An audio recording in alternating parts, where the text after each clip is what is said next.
The blizzard clawed at the spines of the iron-fung mountains, shredding clouds across the jagged peaks and swallowing the moon in sheets of white.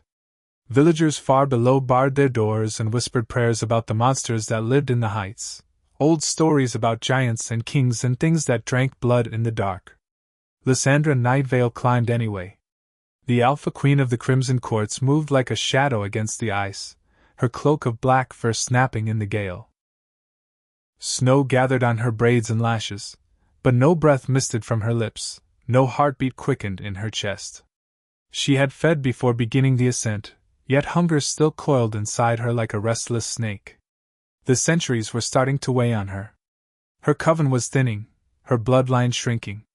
Some alphas ruled over packs of wolves and their trembling omegas. Lysandra ruled over a kingdom of night that was slowly starving. She dug pale fingers into a ledge and hauled herself upward, eyes narrowed against the stinging wind. Far ahead, the mountain loomed in a different way, not simply as stone, but as presence. It watched her, judged her. Every old instinct urged retreat, but she pressed on. Almost there, she murmured, voice low and calm, as if reassuring herself were beneath her dignity. Around the next jut of black rock, the entrance appeared. A rough-hewn archway twice the height of a human tower, rimmed in icicles thick as spears. Bones lay half-buried in the snow, elk, bears, and the twisted remnants of men who had climbed where they did not belong. The mouth of the cavern exhaled slow, warm air that steamed in the cold. Lysandra straightened, smoothing her cloak, the way she might before entering a throne hall. She had faced kings, inquisitors, alpha lords and their snarling guards. A mountain giant would simply be larger. "I know you feel me, Mountain King," she called into the darkness, her accent dripping with the old courtly vowels of fallen empires. "I come to parley, not to steal your hoarded bones." Her voice rolled along the stone, swallowed up almost at once. Only the wind answered. She waited. Time meant little to one who walked eternity, and patience was a weapon as sharp as any blade. She stood unmoving while the storm screamed past, black cloak snapping, blue eyes fixed on the cavern mouth. A tremor shuddered through the ledge. Stone dust sifted down from above. From within the cavern, 2 points of pale iron light opened, like lanterns in the deep. They rose, narrowed, and resolved into eyes. Then he came. Kalar Stoneheart stepped into the moonlight. He unfolded from the cavern like a forgotten statue tearing itself free. 3 times the height of the tallest man, shoulders broader than a gatehouse, skin the color of granite veined with faint glowing lines, as if molten rock flowed somewhere beneath. His hair was a dark, tangled mane knotted with beads of bone and metal. His beard hung thick over a chest wrapped in hides and crude, hammered plates. A crown of jagged iron rested against his brow, half buried in wild hair. "The last Mountain King," Lysandra breathed softly. "Kalar of the high peaks." "You speak my name, Blooddrinker," he rumbled. The sound vibrated in her ribs. "Few remember it. Fewer survive saying it aloud. I tend to be an exception," she replied, lips curving. He studied her in silence, silver iron eyes narrowing. "You trespass on my mountain, vampire. Your kind reek of graves and broken oaths. Why should I not crush you and throw your bones to the ravens?" Lysandra stepped closer to the edge of the ledge, close enough that she could see the scars running across his knuckles like carved riverbeds. "Because I did not come for your mountain," she said. "I came for you, Mountain King. And because what I offer is worth more than one fragile enemy's skull." His massive hand closed around a club leaning by the doorway, an entire tree trunk shod in bands of metal, spiked at one end.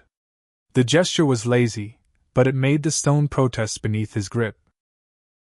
"Speak quickly, leech." Lysandra smiled, showing just enough fawn to remind him she was no mortal supplicant. "I need an heir," she said. "And you need a legacy." The wind seemed to hesitate, the snow hissing sideways between them. "My coven dwindles. My line, the Nightvale line that has ruled the Eastern Kingdom since men still worship the moon as a goddess, is failing. Omegas are born weaker. Fewer alphas rise. Hunters grow bolder. Her voice stayed calm, but there was iron under the velvet. You are the last of your kind, Kayla. Last mountain giant. Last stone king. The humans below tell stories about you and call it myth because they have killed everything else that was like you. He said nothing, but his grip tightened fractionally. I came, she continued, because my blood is powerful but brittle now. Yours is ancient and rooted in the bones of the world. Together, Alpha Queen and Mountain King, we could forge a new bloodline that no hunter's silver could easily erase. She lifted her chin, meeting those iron eyes without flinching. Marry me, Kayla. Father children who are not merely vampire or giant but something new. Let the world remember there was once a time when monsters made kings kneel. His laughter exploded across the cliff, wild and booming, echoing off the peaks until it sounded like distant thunder. Snow slid from ledges. Birds burst from hidden nests shrieking. When he finally stopped, he leaned down, bringing his face close enough that his breath stirred the loose strands of her hair. You are mad, little Alpha, he said. Mad or desperate? Why not both? Lysandra replied. If you're enjoying this, subscribe for more stories like these and comment where you're watching from.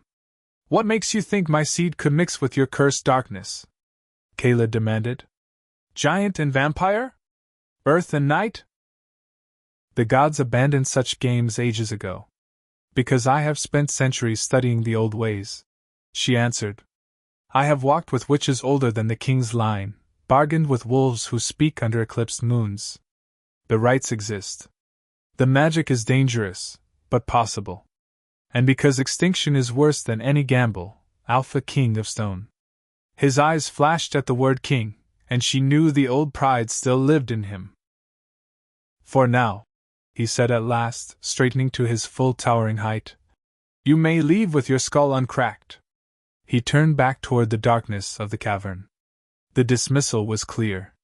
Lysandra reached into her cloak, withdrew a small object, and set it carefully on a flat stone by the entrance, a disk of obsidian bound in silver, etched with runes that crawled when the eye was not looking directly at them. I'll return at the next full moon, she called. Think on my offer, Mountain King. You and I are the last pieces on a board the humans think they've cleared. He did not answer. The wind swallowed her words as she turned and began the descent, a slender streak of black against the white. But in the darkness of the cavern, Kayla's gaze drifted back to the gleaming sigil she had left behind.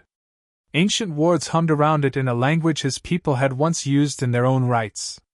For the first time in a century, curiosity pried at his solitude. The next full moon rose like a cut throat over the iron fangs, casting a ribbon of bloody light along the peaks. Wolves howled below. Priests in the valley churches rang their bells and spoke of omens. Lysandra climbed again. This time she did not come alone. 2 men trudged behind her, bound by invisible chains. Once they had been knights of the Dawn Order, sworn to burn nests of monsters and drive out unclean things. Now their eyes were glazed, their wills drowned in the velvet depths of her alpha command. They dragged a sled stacked with barrels and chests and folded furs. Leave it there, she told them when the cavern mouth came into view. They obeyed at once, muscles trembling from the climb but faces blank, minds lost in the haze of her blood. The obsidian disk she had left was gone. In its place lay the skull of some colossal horned beast, cleanly stripped of flesh and polished by weather. A silent acknowledgement, or a warning. Lysandra stepped closer to the darkness. I see you found my token, she said. Warm air rolled out from the cave, rich with the scents of smoke and roasted meat and something old and mineral, like deep stone after rain. I did. His voice came from within, resonant and nearer than she expected. It hummed against my wards like a wasp trapped in a jar. Kayla emerged, ducking his head beneath the icy arch. He had braided his hair back out of his face with strips of leather, and the iron crown sat more deliberately upon his brow. He'd even trimmed the wildness of his beard. The changes were small, but to someone with her eye for court detail, they rang loud as church bells. You return, vampire, he said.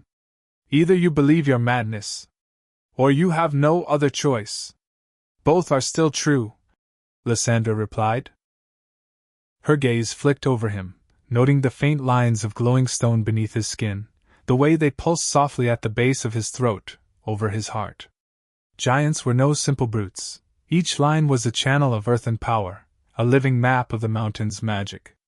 And you accepted my presence, she added lightly. Otherwise I would be scattered across your snowfield already. He grunted, eyes sliding to the sled behind her. You bring offerings. Tribute, she corrected. Kings deserve proper respect, even when the world pretends they don't exist. She gestured, and one of the enthralled knights lurched forward, cutting the ropes on the sled. Casks slid down, thumping into the snow. Furs spilled out, white bears, striped mountain cats, pelts that hadn't been seen in human markets for 100 years. Weapons followed, a sword forged from meteoric iron, a shield chased with runes, a war axe with a head like a crescent moon. Relics, Lysandra said. From an age that remembered you were more than bedtime stories used to frighten Omega children into staying indoors. Kaler's gaze lingered longest on the axe. He knelt, hand engulfing the haft as he lifted it. Old giant runes glittered along the metal, half buried beneath human filigree. His expression hardened. This was stolen from my people. Taken as a trophy when the last of the stone legions fell, she said softly. The noble who displayed it above his hearth bragged about it at every feast. He doesn't anymore. She didn't elaborate on what she had done to him. She didn't need to. Slowly, Kayla set the axe aside with reverent care, then fixed those iron eyes on her. You twist men into empty shells, he said, glancing at the vacant knights. You speak of legacy and power, yet walk with slaves. They hunted my kind with blessed iron and sermons, Lysandra replied unruffled. Their lives were forfeit the moment they loosed their first arrow at my coven. I granted them a purpose beyond the fire. His lip curled. Mercy, vampire style. Honest cruelty, she countered. We are monsters, Mountain King. You crush intruders under stone. I drink blood and bend minds. We can play at moral outrage, or we can admit what we are and discuss survival like adults. Silence stretched between them, tense as a drawn bow. Then Kayla jerked his head toward the cavern. Bring your gifts. A storm is coming. Even your cursed flesh will feel it. Lysandra nodded once to her thralls. They dragged the chest inside, then stood waiting until she turned to them with a small gesture of dismissal. Walk back down, she commanded, voice velvet soft but heavy with power. When you reach the tree line, you will sit beneath the oldest pine and sleep. When the sun rises, you will remember none of this. They obeyed at once, stumbling off into the snow. Kayla watched them go, jaw tight. You are an alpha in truth, Night Vale. I am the Alpha Queen, she corrected. And I came to speak to the last Mountain King about the fate of his line. Inside, the cavern shifted from crude shelter to something like a throne hall carved by giants. Tunnel mouths branched away, skins hung on walls, crystals grew from the ceiling like captured stars. A fire pit the size of a human cottage burned in the center, heat washing over stone. Lysandra moved to its edge, letting the flames paint her pale skin in shades of gold. She did not need warmth. But in the flickering light, she looked almost alive. You live well for an exile, she observed. An Alpha King in all but name. The mountain provides, Kayla said simply, lowering himself onto a stone that served as a seat. Even sitting, he loomed. You said last time that the gods abandoned games like ours, she began. You were wrong. They simply stopped watching. The pieces are still on the board. They left giants and vampires, alphas and omegas, kings and monsters, and let humans believe they were the only players who mattered. His gaze sharpened. Speak plainly. I've found rights, Lysandra said, voice dropping. Forgotten magic that binds earth and night, king and queen, alpha and omega. Dangerous, yes. But they can wake what my body lost when I died and changed. They can make me fertile again. The word hung between them like a struck bell. You want me to father your child, Kayla said. Not a question. I want more than that, she replied. I want an heir who carries mountain strength and vampiric immortality. A new kind of royal blood. One that can stand against the Order's fire and silver when we cannot. He stared into the flames, stone-lined scars catching the light. And if your rites fail? He asked at last. If the magic tears the world instead of mending bloodlines? Then I die the true death, Lysandra said simply. And the Nightveil line ends with me. But if I do nothing at all, it ends slowly anyway. I would rather wager everything than watch my kingdom whittle down to stories and ash. He considered her for a long time, tracing every line of her ageless face, the set of her shoulders, the calculation in her eyes, and the spark of something like genuine fear tucked beneath. The storm will trap you here for 3 days, he said finally. You may stay, Alpha Queen. We will speak of your rights.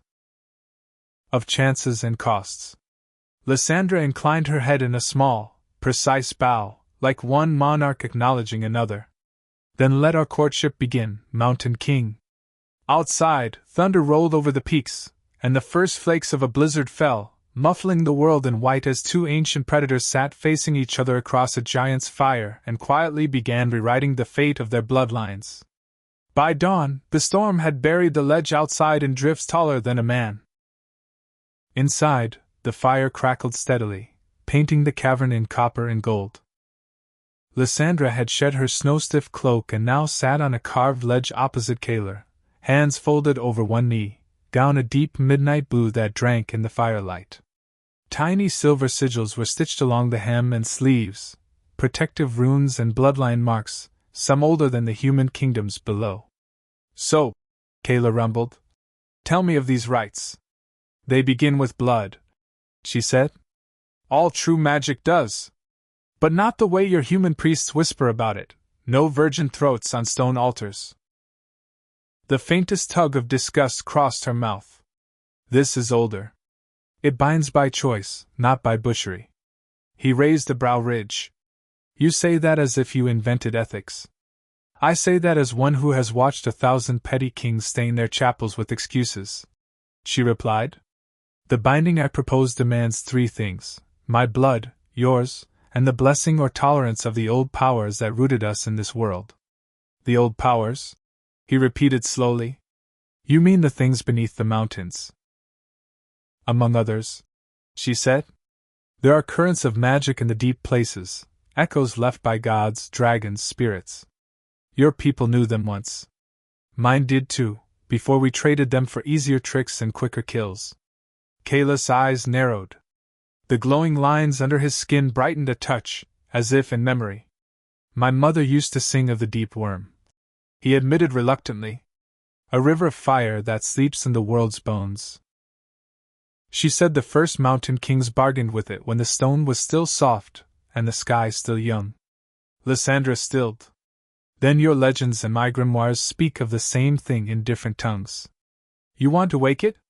His voice reverberated, the temperature of the cavern seeming to drop by a few degrees. I want it to notice us, she corrected.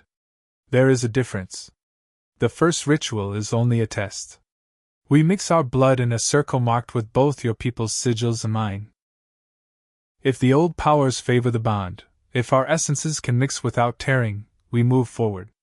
If not, we walk away and accept extinction the slow way. And if the deep worm sees us and decides we are food? Kayla asked. Then we run, Lysandra said dryly. And you collapse the mountain on its head. You are the king here, not it. The corner of his mouth almost twitched. Almost. It has been long since anything suggested I was greater than a myth, vampire. You're not a myth, she said, meeting his gaze steadily. You're the last of a royal line. So am I, alphas of different packs. Kings of different nights. That's why I came to you and not to some skulking forest beast. Silence stretched, but it was less sharp than before. How does your hierarchy work? He asked suddenly. All these words, Alpha, Omega, King. Humans bandy them about without understanding, Lysandra tilted her head, surprised but not displeased by the question. In the old covens, she said, the Alpha King or Queen carried the blood that bound the nest. Their command could still the hunger of a newborn, call every bat from the rafters, silence an entire hall with a whisper. Betas enforced that will. Omegas balanced it. They were the heart that kept us anchored to something softer than fury. Without Omegas, we became nothing but knives in the dark. And your line? Pure Alpha, she said. Dominant, proud, and increasingly alone. Most of my Omegas died in the purges. Hunters love nothing more than killing the softest first. Kayla looked away, toward a wall where crude paintings depicted giants striding across peaks, holding the sun in their fists. Smaller figures, human, perhaps, cowered beneath. My people had no Omegas, he said. No soft hearts left unarmored. Perhaps that is why we fell when the Iron Legions came. Then we both lack what we need, Lysandra murmured. That's why I don't want a simple monster child. I want a new balance. Earth strength, Knight's cunning, and something other.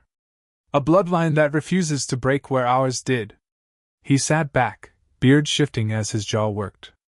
You ask much, he said at last. To mix curses and blessings and call it hope. I asked for a chance, she replied. I have walked 5 centuries, Kayla. I have watched human kings rot in their coffins while my face did not change. I have seen wolves lose their packs, Alpha kings go mad when their Omegas died. I am tired of watching endings. Outside, thunder rolled again, closer this time.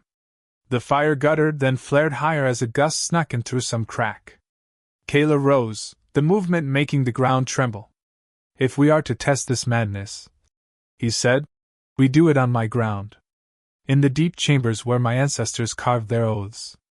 If the deep worm wakes angry, it will eat me first. It is my mountain, my debt. Lysandra stood too, smoothing her gown, eyes gleaming. Then lead the way, Mountain King. As he turned toward a tunnel at the back of the cavern, a different wind found its way in, thin and sharp, carrying a distant sound that made both of them freeze. Horns. Faint, but unmistakable. Human horns. The brazen, braying call of a hunting party climbing higher than any sane villager would dare. Kayla's expression darkened. They march with silver and fire, he growled. They mean to purge a legend. And I, Lysandra said softly, feeling old anger coil in her like a rising tide, am very tired of being hunted. The storm raged outside. The hunters climbed. Deep beneath their feet, something in the mountains stirred as 2 ancient predators turned together toward the tunnels, carrying blood and impossible plans into the darkness below. The wind quieted as soon as they stepped into the back tunnel, as if the mountain itself closed its stone throat behind them. The blizzard's roar faded to a distant muffled pulse, replaced by deeper sounds, ancient groans of shifting bedrock, slow dripping water, the heartbeat-like thrum of magic buried far beneath. Kayla's broad shoulders brushed either side of the narrow passage, stone shearing off in harmless flakes. These tunnels were carved before my lineage learned language, he muttered, ducking beneath a low arch. My ancestors said the mountain grew around our people. I used to think that was metaphor. It isn't, Lysandra replied softly, eyes glowing faintly blue in the dark. Some worlds choose their kings, not the other way around. They descended slowly, Lysandra's steps soundless, Kayla's rumbling like distant thunder. The deeper they went, the warmer the stone became, not uncomfortably, but with a steady, pulsing heat like a living thing. Lysandra brushed her fingers along the wall. Do you feel that? She whispered. Yes. His jaw tightened. It is waking. Not the deep worm, not yet. Not fully, but something in its sleep sensed their trespass. A faint amber light rippled beneath the stone like veins beneath skin. Halfway down the passage, Kayla halted. Lysandra almost collided with him. What? He raised one massive hand for silence. A sound slid through the stone. At first, Lysandra thought it was dripping water. Then she realized it had rhythm. Footsteps. Human. Many. Her eyes sharpened. They've entered your tunnels. They should not be able to. Kayla's snarled voice echoing through the stone like cracking ice. These passages were sealed centuries ago. Nothing without giant blood should find them. Perhaps they didn't, Lysandra countered. Perhaps something guided them. Kayla didn't like that. She felt the tension ripple through his body like a storm waiting for a place to strike. He moved faster now, descending until the tunnel opened into a wide antechamber. Ancient runes glowed faintly along the walls, spirals of fire, coils of stone serpents, jagged sigils that bent the air around them. This is the Chamber of Echoes, Kayla said. My mother brought me here once. She said the mountain remembers everything spoken within these walls. Before Lysandra could answer, the runes flared. Not softly. Violently. The chamber filled with a deep, pulsing glow. The floor vibrated. Amber light poured upward like breath, swirling toward the ceiling. Kayla grabbed Lysandra's arm to steady her as the glow condensed, narrowing into a shape. Not human. Not giant. A silhouette of pure molten light unfurled across the chamber like a great serpent in embryonic form. Lysandra inhaled sharply. Its essence, it's already rising. Kayla's grip tightened. We are too close. The ritual will wake it entirely if we do not control the magic. Then another sound echoed behind them. Human voices. Prayers. Chants. The scrape of silver armor. The hunters had found them. Kayla's expression hardened into something terrible. The Inquisitors march into my mountain with silver blades and holy water. They want to end all our bloodlines in one stroke. And the worm, Lysandra murmured, watching the molten shape pulse with growing hunger. Wants the same thing, unless we bind it to us first. The glowing serpent twisted, turning its faceless attention toward them.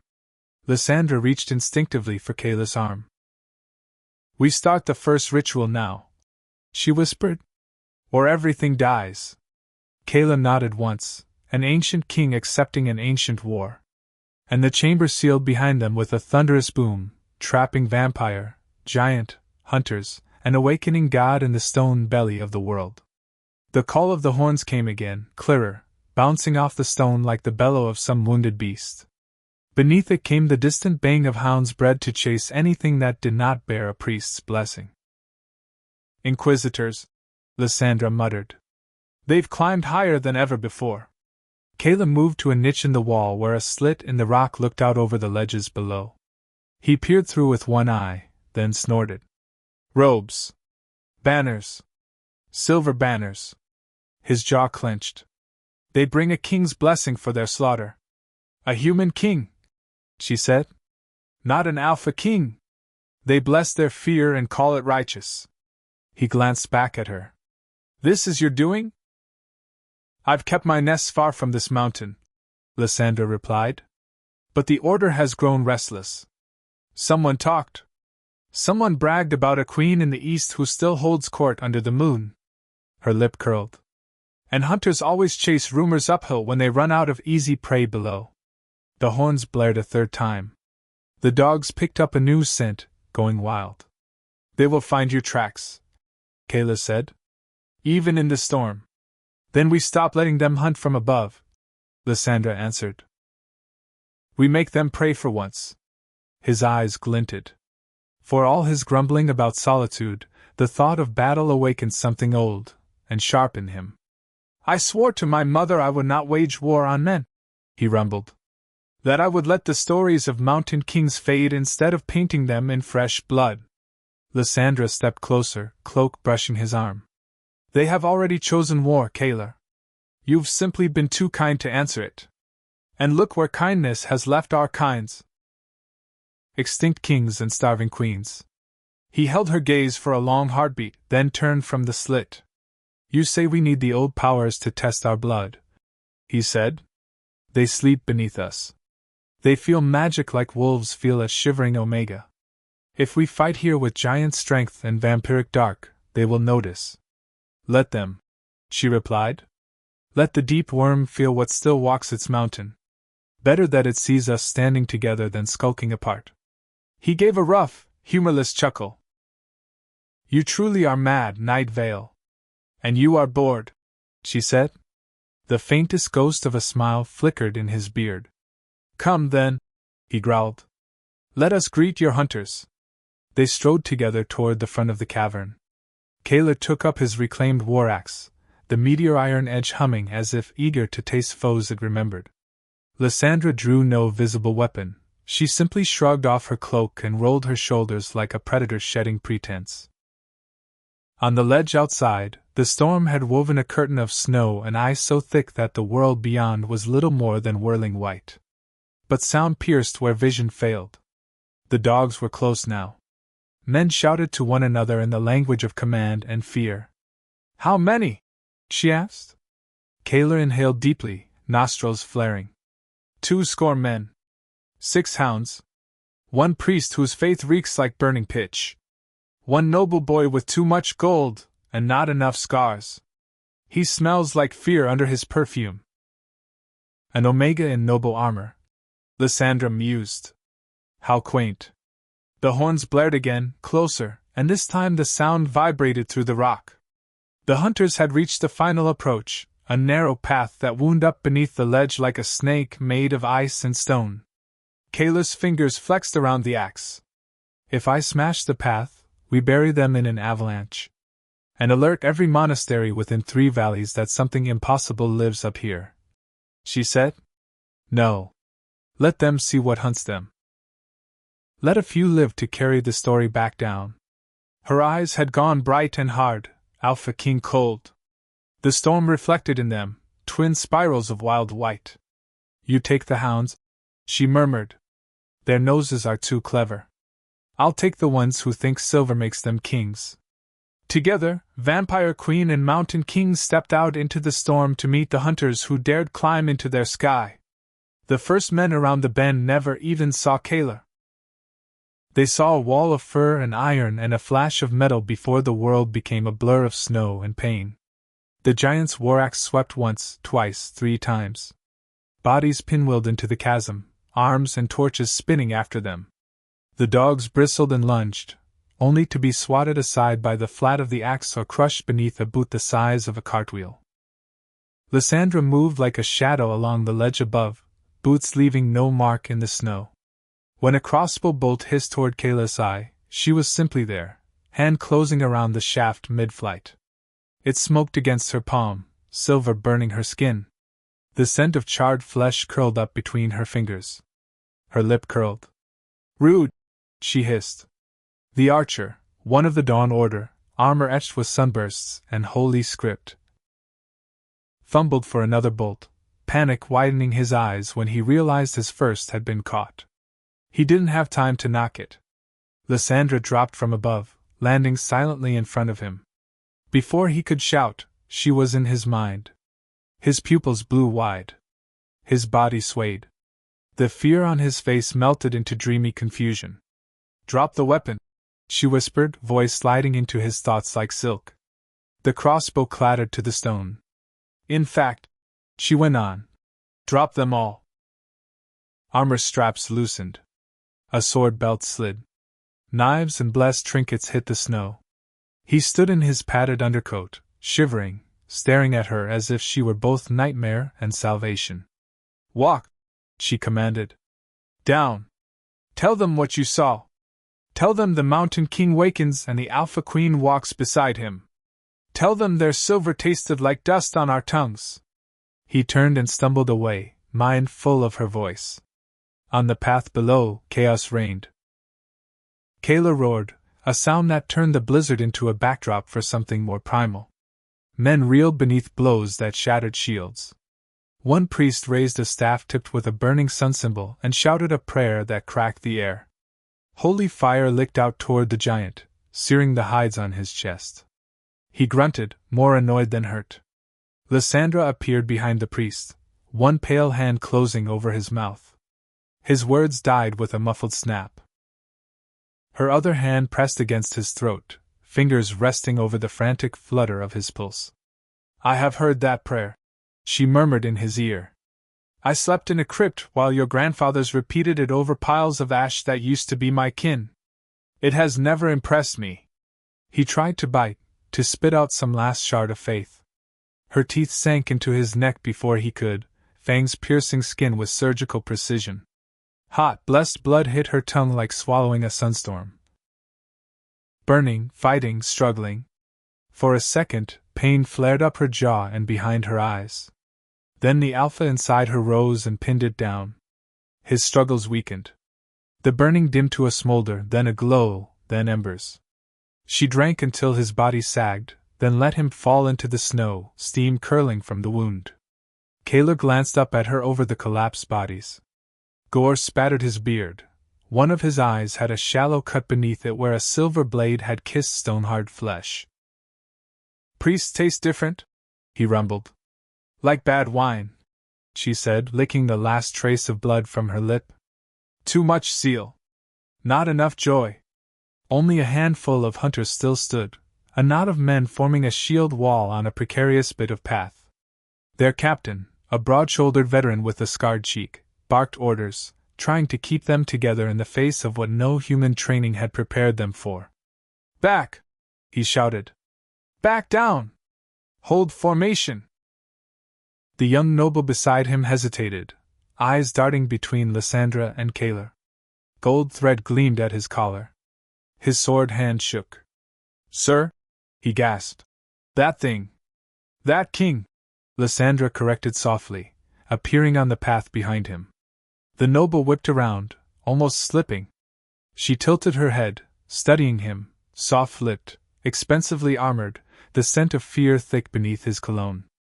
A pampered Omega dressed as an alpha. Run, she told him. You were never meant for this hunt. He blinked at her, caught between terror and the command in her voice. Run, she repeated, alpha power coiling through the word. Tell your father the mountains belong to someone older than his throne. Tell him there is an alpha king he never crowned and a queen he cannot burn. The boy obeyed. He turned and fled, armor clattering.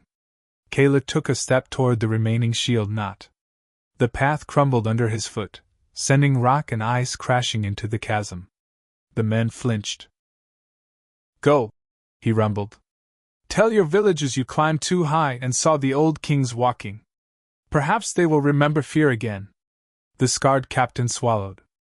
Pride warred with survival in his eyes. At last he nodded once, sharply. Fall back, he shouted to the survivors. By order of the crown, fall back. They began to retreat, stumbling, dragging wounded, leaving their dead to the snow.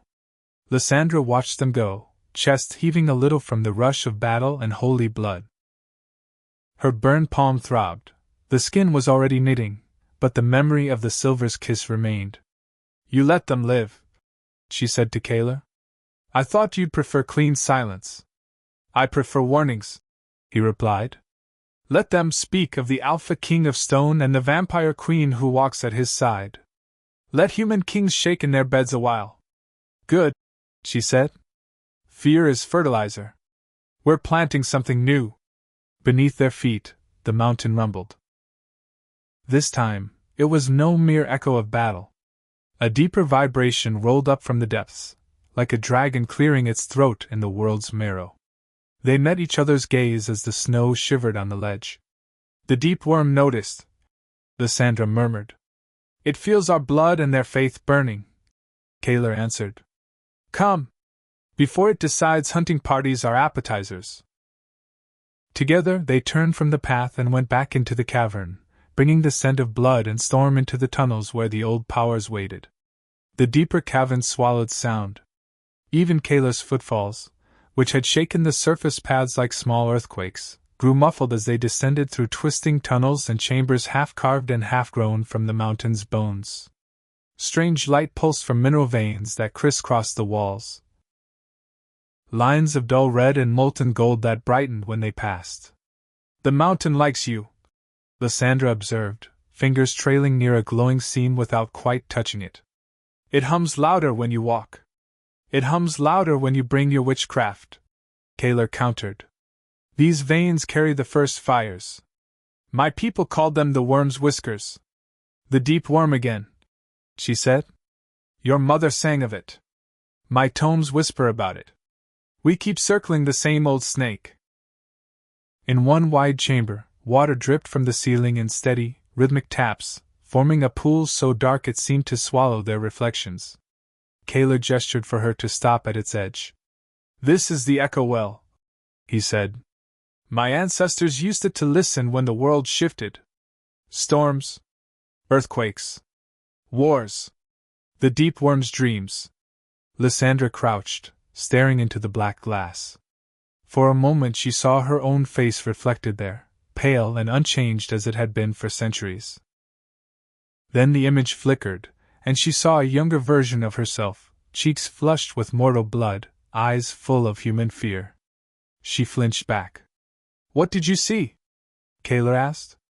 How long I've been dead, she murmured. And how long I've pretended it doesn't matter. She straightened, cloak whispering. Is this where we call to it? She asked, tone brisk again. Your mother's songs, my blood, all that? He shook his head. Deeper. The echo well listens. The binding pool answers. They moved on.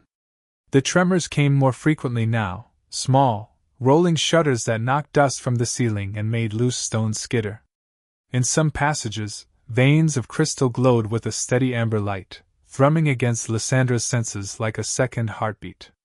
You feel it? Heir asked quietly. Yes, she said. Like thunder before lightning. It's waking.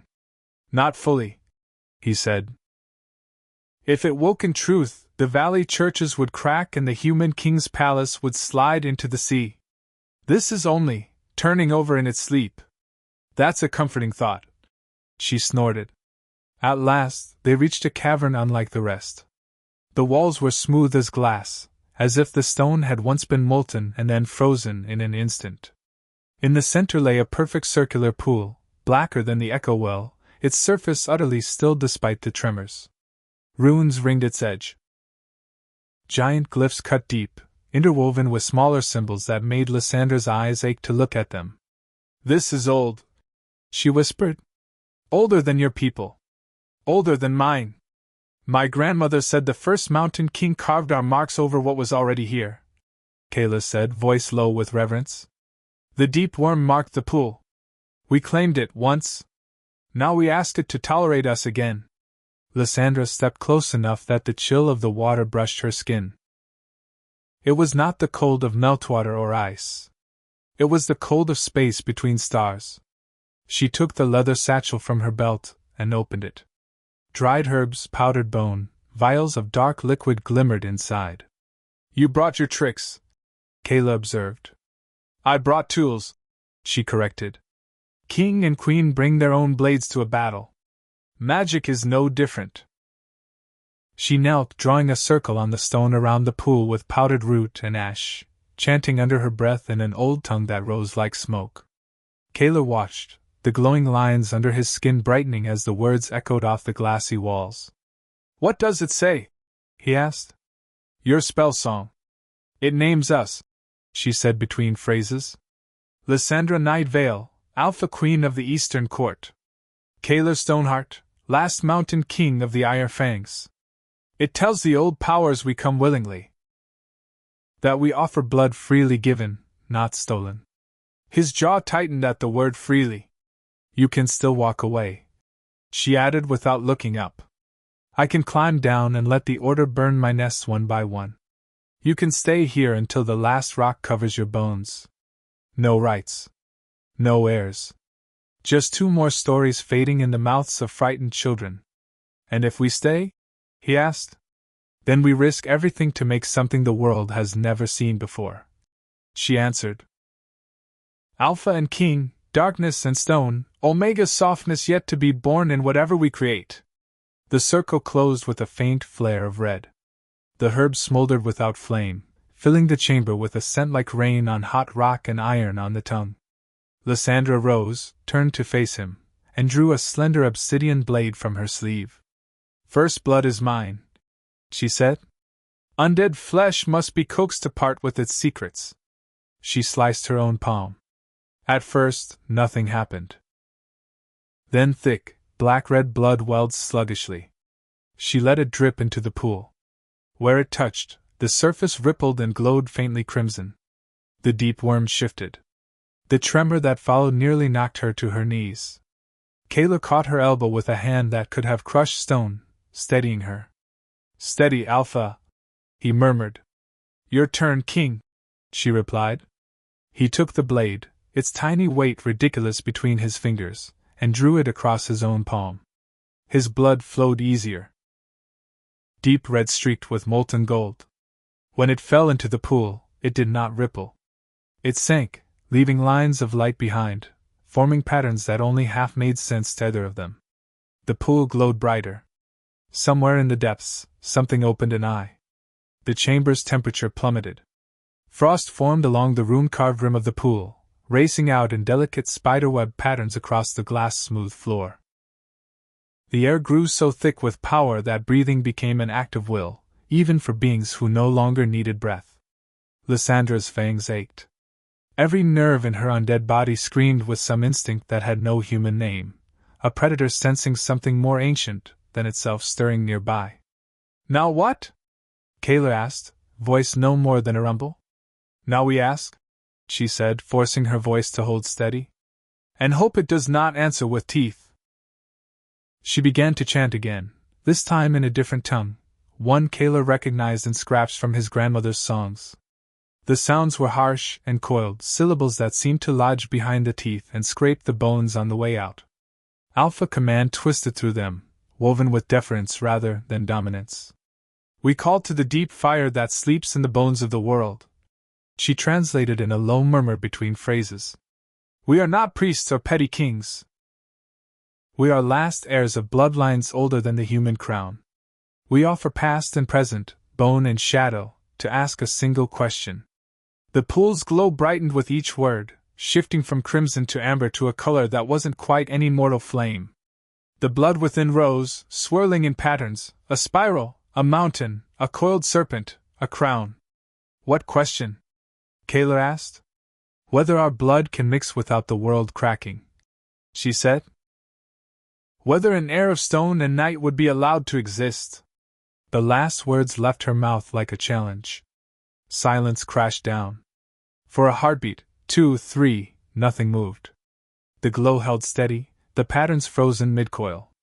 Then a sound rose from the depths, not quite a roar, not quite a sigh. The rock under their feet flexed like muscle. A shape began to form in the pool. It was not fully physical. It was more suggestion than flesh. An immense, serpentine outline made of molten crystal and shadow, rising from the water without disturbing its surface.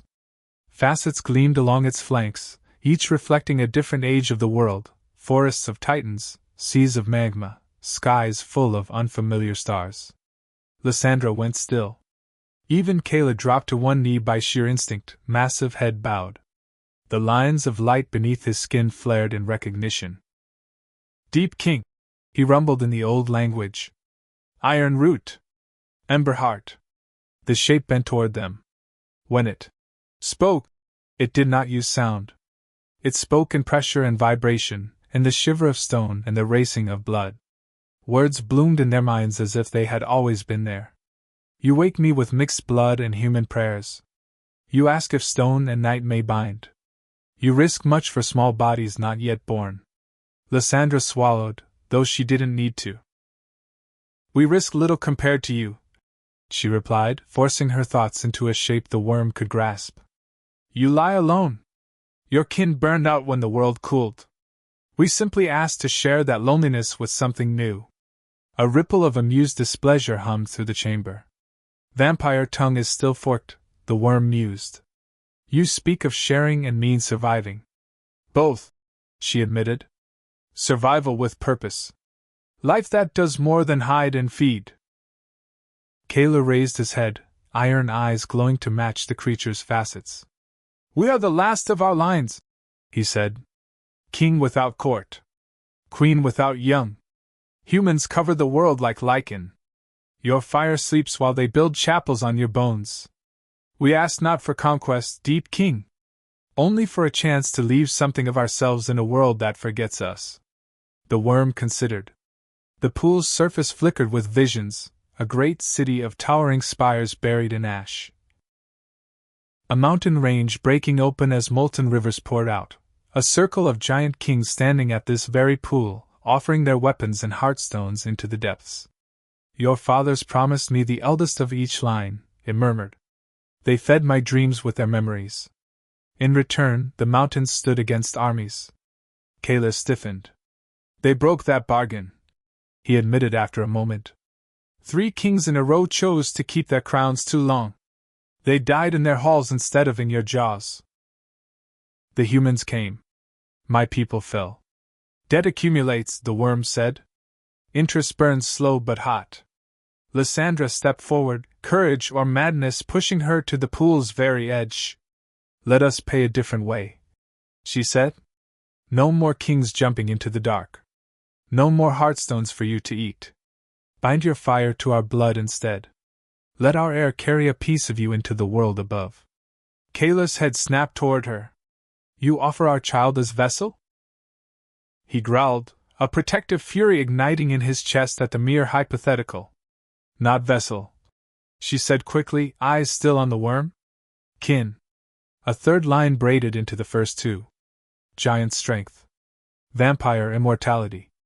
Deep fire that no silver blade can quench. This time the hum in the stone tasted like interest. 3 bloodlines, the worm mused. Stone, night, ember. An heir who can walk the peaks, drink the dark, and remember the world when it was young. Images flickered over the pool. A tall figure striding through snow, eyes glowing amber. A human city bowing in fear as earthquakes stop at its walls. A silver blade shattering harmlessly against skin lit from within. And in return? Kayla demanded. What do you ask? The worm's presence coiled tighter around their minds. Acknowledgement, it said simply. My name spoken in their rights. My stories told when your children ascend their thrones. And 1 year, only 1. When the firstborn comes of age, they descend to my halls to learn the old fires. Not as sacrifice? Lysandra pressed. As student, the worm replied. It is wearying to dream alone. The tremors eased, the glow pulsed more gently. Your blood can mix, it pronounced at last. The world will not crack. But it will change. The last word burned in them like a brand. Lysandra let out a breath she'd forgotten she was holding. Kayla's massive shoulders sagged with the weight of possibility. Then the answer is yes, she whispered. Our bloodlines can merge. The worm tilted its vast, crystalline head. Yes, Alpha Queen. Yes, Mountain King. But nothing born of this covenant will ever be small. The pool flared once, bright enough to blind them, then went dark. The deep worm receded into its dreams again, leaving behind a circle of obsidian water that simmered with potential. And 2 ancient monsters staring at each other in the afterglow of a decision that would echo far beyond their mountain. For a long time, neither of them spoke. Lysandra listened to the fading tremors, to the way the mountain's heartbeat gradually slowed back toward its usual rhythm. Kayla listened to the lingering hum inside his bones, the echo of the deep king's attention like a low, constant note. It answered, she said at last. Not with teeth. It answered with conditions, he replied. Names spoken. Stories told. Our firstborn walking into the dark so it doesn't have to dream alone. You object? She asked. I object to the world using my child as a bargaining chip, Kayla growled. I object to anything old enough to remember molten seas thinking it can claim my blood like a toy. Then don't let it, she said. An Alpha King doesn't hand over heirs. He negotiates. We agreed to teaching, not ownership. You offered quickly, he said, eyeing her. Too quickly. I have played this game longer than you think, she answered. When humans threatened my coven, I traded territory for time, time for safety, safety for secrets. The deep worm wants purpose. It wants to exist in stories again. Our heir gives it that.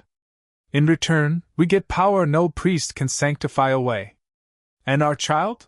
he pressed. What do they get? Her voice softened, losing some of that iron edge. A chance to live, she said. To walk in a world that would have killed them unborn.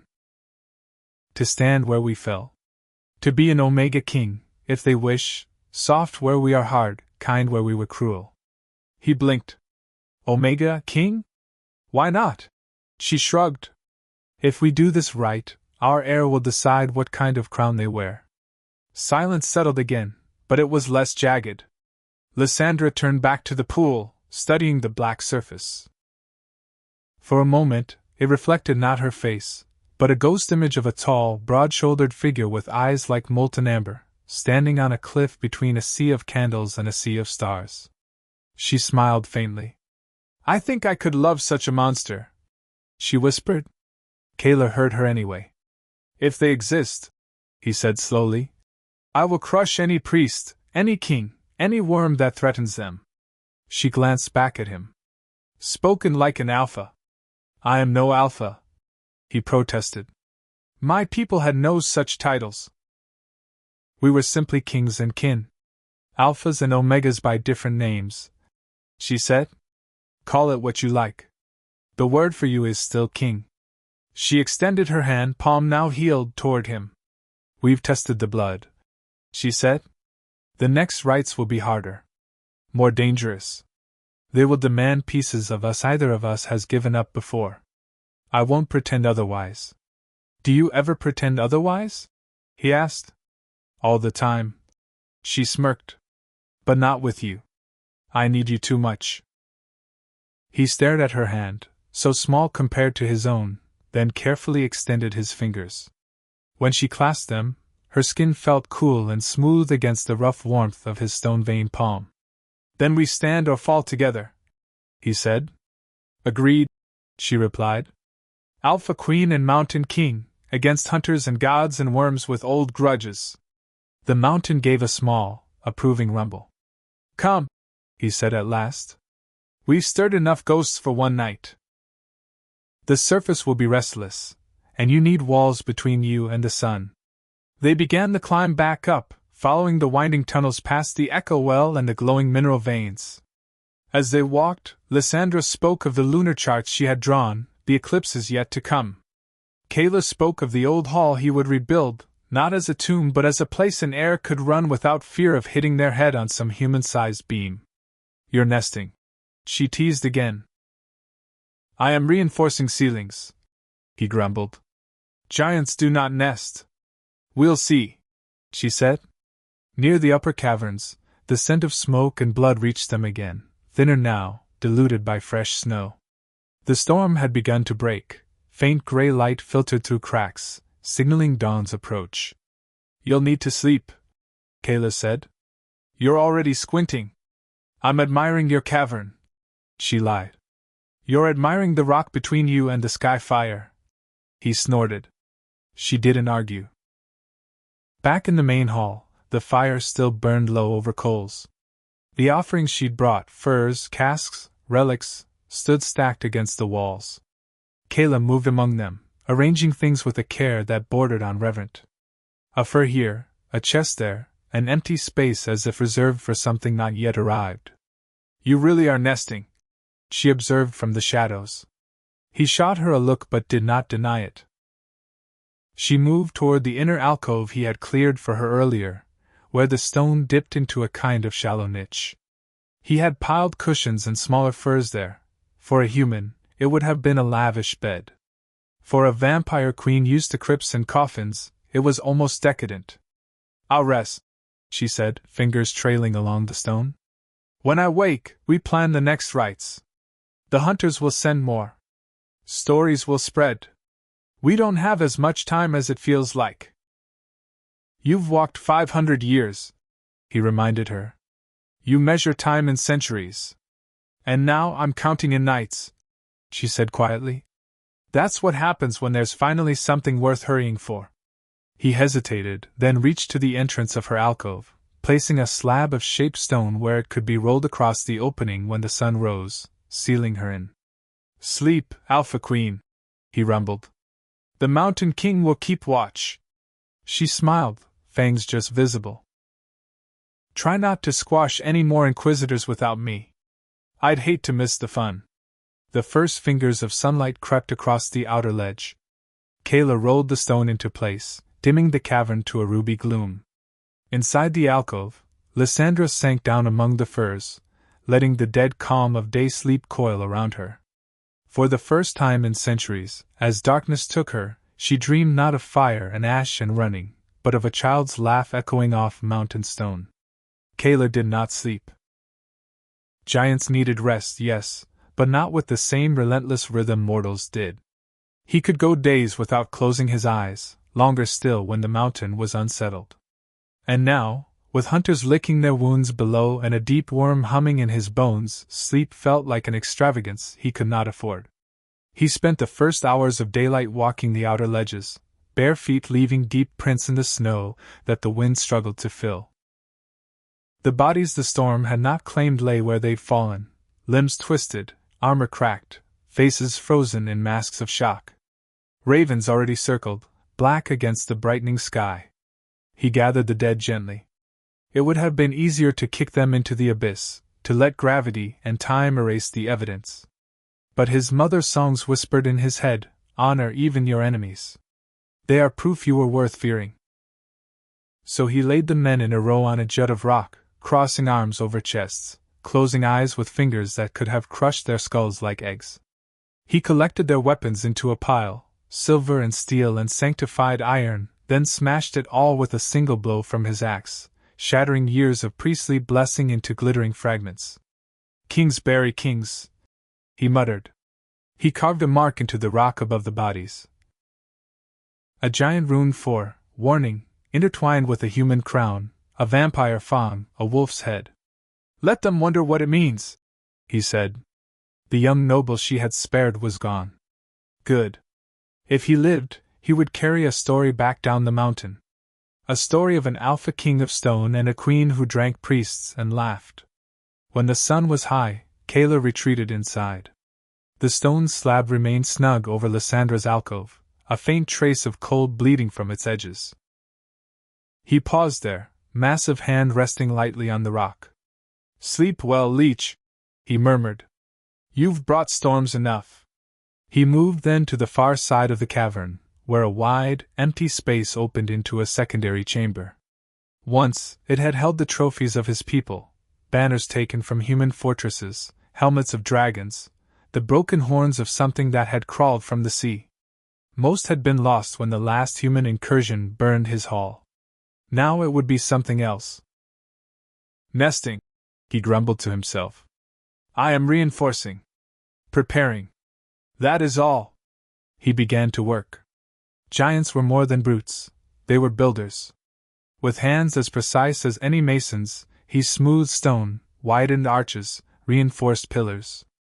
He lowered ceilings just enough that a smaller figure would not feel lost, yet left them high enough for a giant child, or whatever half-giant, half-vampire thing might result, to walk unbowed.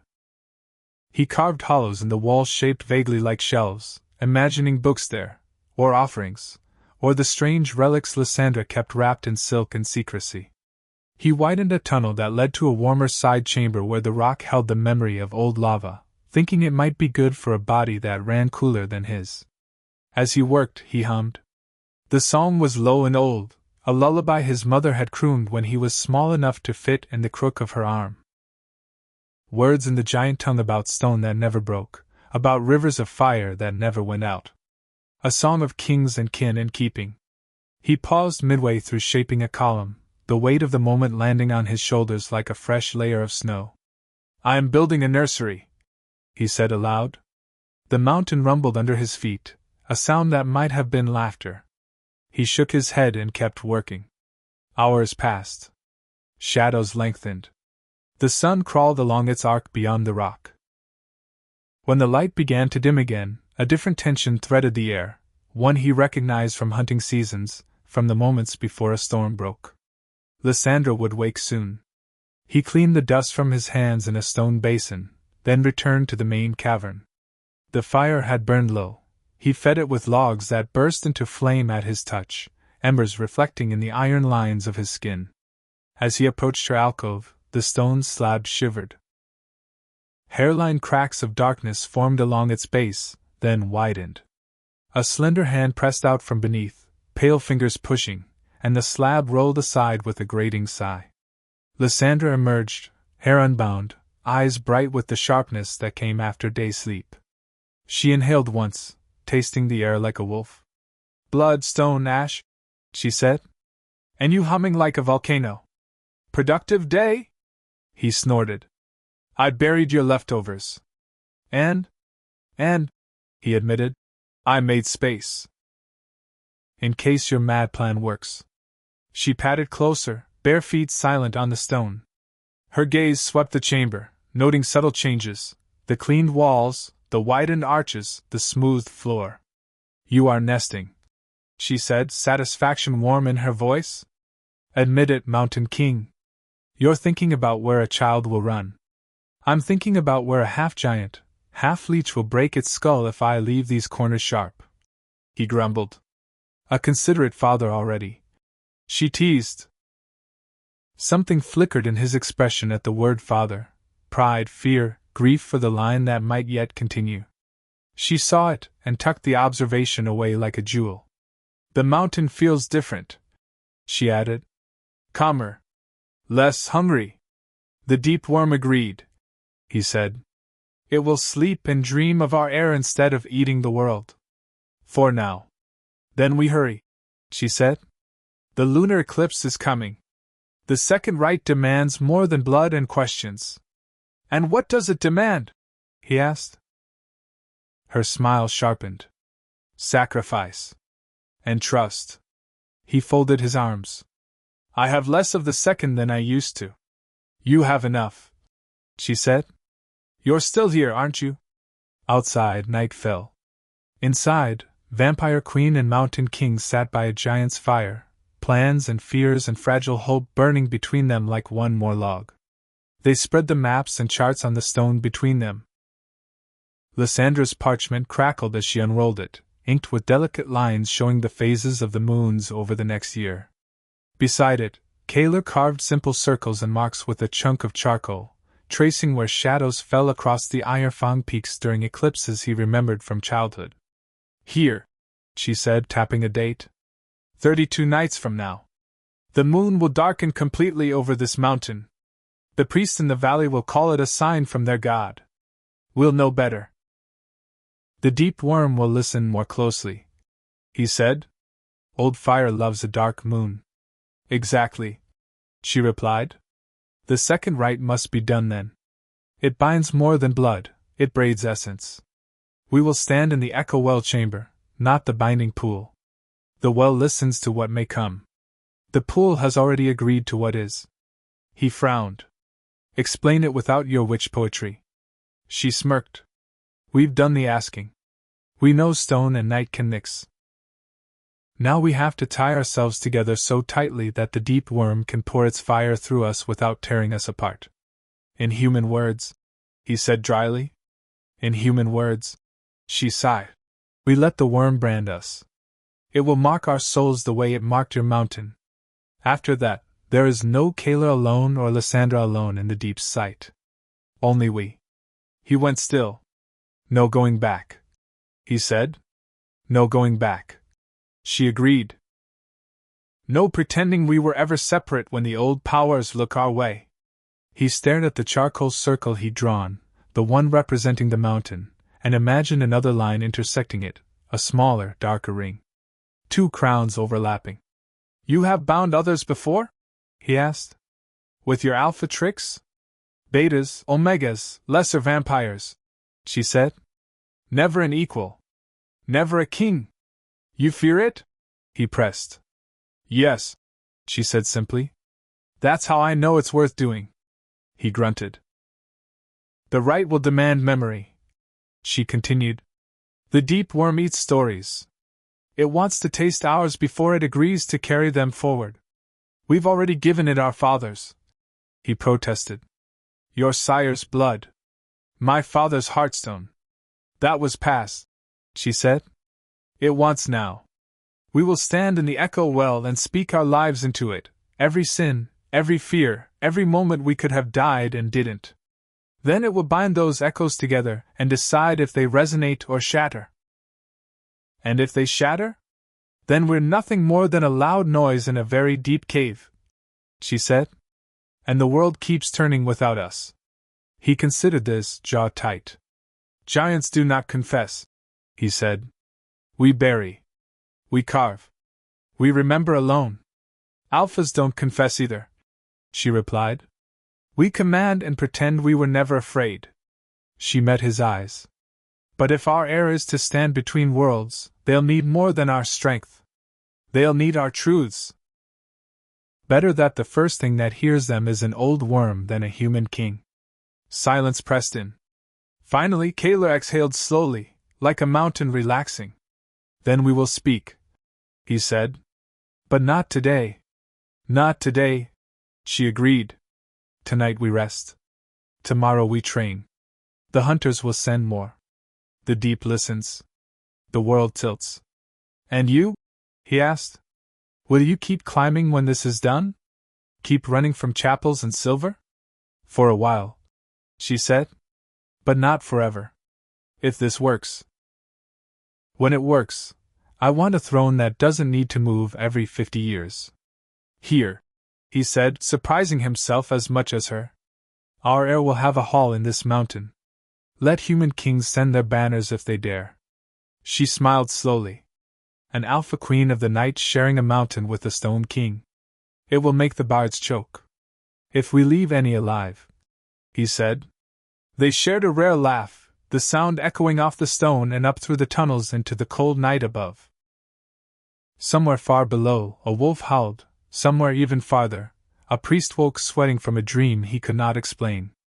In the Heir Mountains, two ancient monsters leaned over maps and nightmares and fragile hope, planning an eclipse. Their destinies had been separate lines for centuries, one drawn in blood, one in stone.